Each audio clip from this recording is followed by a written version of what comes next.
नमस्कार दोस्तों, मैं हूं संजीत यादव और स्वागत करता हूं आपके हमारे यूट्यूब चैनल एग्जाम IQ 2.0 में।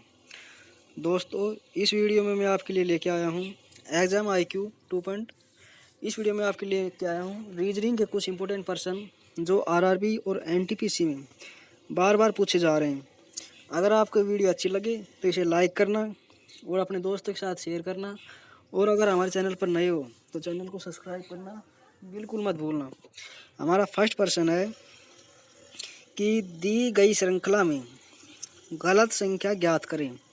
हमें एक श्रृंखला दी गई है, एक लाइन दी गई है, उसमें से हमें बताना है कि क्या सी जो नंबर है वो गलत है। तो हमारे पास ये दिया गया है कि 1, 2, 3, 5, 7, 14, 23 और 29। अब हमें ये देखना है कि इसमें से वह कौन सी संख्या है जो गलत है, क्रम अनुसार नहीं है।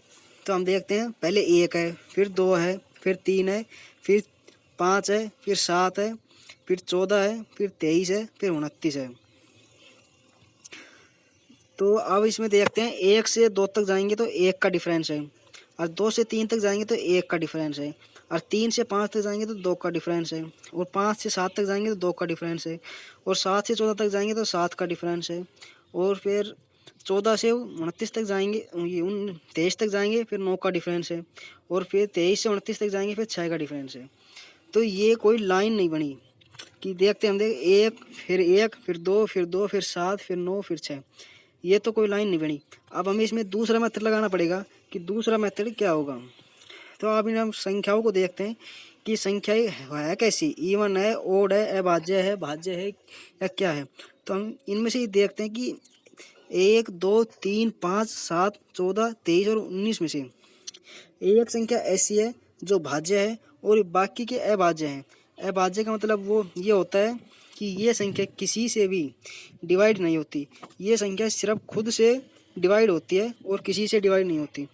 और 14 है, वो 14 एक ऐसी संख्या है जो 2 से भी और 7 से भी डिवाइड होती है। तो इसमें से 14 है वो इसका करेक्ट आंसर होगा। The correct answer is 14। Next, second प्रश्न है कि यदि किसी सांकेतिक भाषा में CEJO को XVQL के रूप में लिखा जाए तो उसी सांकेतिक भाषा में BDIP को कैसे लिखा जाएगा। अब हमें ये देखना है कि CEJO और XVQL इन दोनों को किस के अकॉर्डिंग लिखा गया है, और XVQL। अब हमें ये देखना है कि C के अकॉर्डिंग X कैसे लिखा गया है। तो ये लिखा गया है विपरीत में। देखो देखो, A B और C, यहाँ C तीसरे नंबर पर आ रहा है। तो अब हम पीछे से चलेंगे विपरीत में ABCD में कि Z Y फिर X, तो उसी क्रमांक में तो ये आगे से तीसरे नंबर पर है और ये पीछे से तीसरे नंबर पर है। उसी तरह E, ये आगे से 5वें नंबर पर है और V पीछे से 5वें नंबर पर है। उसी प्रकार J है, उसी प्रकार O है, और इसी प्रकार Q और L है। तो इसमें विपरीत क्रम अनुसार लिखा गया है इसको। तो उसी प्रकार BDIP को क्या लिखा जाएगा, तो BDIP को लिखा जाएगा B।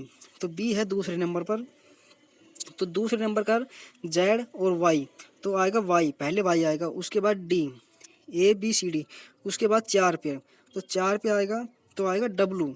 तो इसमें क्या है W, Y और W, तो इसमें W है। उसके बाद है I आगे से है तो पीछे से आएगा P, तो उसके बाद आएगा नहीं R आएगा, R आगे से तो I और पीछे से गिनती करेंगे तो R आएगा, तो R। P के बाद आएगा K, जो आगे से है वही पीछे से आएगा तो वो K, ये बन गया YWRK। The correct answer is B, YWRK। अगर आपको समझ आया तो इसको वीडियो को लाइक करना और अपने दोस्तों के साथ शेयर करना। नेक्स्ट, ये है नीचे दी गई प्रश्न का सही वेन आरेख बताइए। इसमें वेन डायग्राम दिया हुआ है कि बैंगन, मांस और सब्जियां, इसका सही वेन डायग्राम क्या होगा। तो देखिए, बैंगन, मांस और सब्जियों में से अब सब्जियों में तो बैंगन आता है, लेकिन मांस उससे अलग है। तो हम वेन डायग्राम बनाएंगे तो पहले बनाएंगे हम सब्जी, तो सब्जी के लिए ये गोला बना लेंगे, ठीक है। अब उसके बाद हम देखेंगे बैंगन, तो बैंगन भी है वो सब्जी में ही आता है, और मांस है वो डिफरेंट है। तो पहले बैंगन बनाएंगे ये, और उसके बाद मांस। मांस सब्जी में नहीं आता, ये अलग होता है, तो इसका ये होगा, ये अलग से एक गोला बना दिया। तो ये ऑप्शन किस में है, ये सी में है, सी में। तो इसका करेक्ट आंसर होगा सी। नेक्स्ट, इसमें ये दिया गया है कि दिए गए विकल्पों में से संबंधित संख्या को चुनिए। कि एक हमें श्रृंखला दी गई है, उसमें से एक के एक अक्षर दिया गया है, उसके अनुसार ही दूसरा अक्षर दिया गया है, और तीसरा दिया गया है उसके अनुसार चौथा अक्षर हमसे पूछा गया है कि उसके स्थान पर क्या आएगा डैश के स्थान में। तो हमें पहले दिया गया है 5, अब 5 पर 135। तो अब हमें ये पता लगाना है कि 5 का हम क्या करें जो 135 आ जाए। तो हम 5 का क्यूब करते हैं, 5 का क्यूब। तो 5 का हम क्यूब करेंगे, तो 5 का क्यूब क्या होगा, 5 गुणा 5 गुणा 5। तो 5 हम 25, और 25 5 है 125, 125 आ गया। अब 125 में हम क्या जोड़ें कि 135 आ जाए। 125 में हमें 10 जोड़ते हैं तो 135 आ गया। तो उसी तरह अब हम यही फॉर्मूला 7 के साथ अपनाते हैं। तो 7 का क्यूब करेंगे,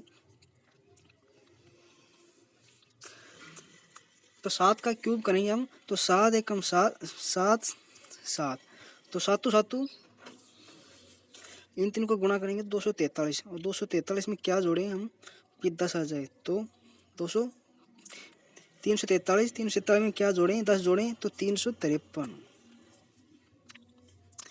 नेक्स्ट, इसमें यह पूछा गया है कि दी गई आकृति में कितने त्रिभुज हैं। हमें एक आकृति दी गई है कि इसमें पूछा गया है कि इसमें कितने त्रिभुज हैं हमें, ठीक है। अगर आपको ऐसी कोई आकृति दी जाए और आपसे पूछा जाए कि इसमें कितने त्रिभुज हैं, तो हमें त्रिभुज गिनना है कि इसमें से हम पहले काउंट कर लेंगे कि कितने त्रिभुज हैं। 1 2 ये 3 ये 4 ये 5 ये 6 ये 7 और ये 8। अगर ऐसी कोई त्रिभुज आए तो हमें इसे काउंट कर लेंगे कि किसमें कितने त्रिभुज हैं, और उसको हम 2 से गुणा कर देंगे। सीधा फॉर्मूला ये है। तो 8 × 2 = 16। अब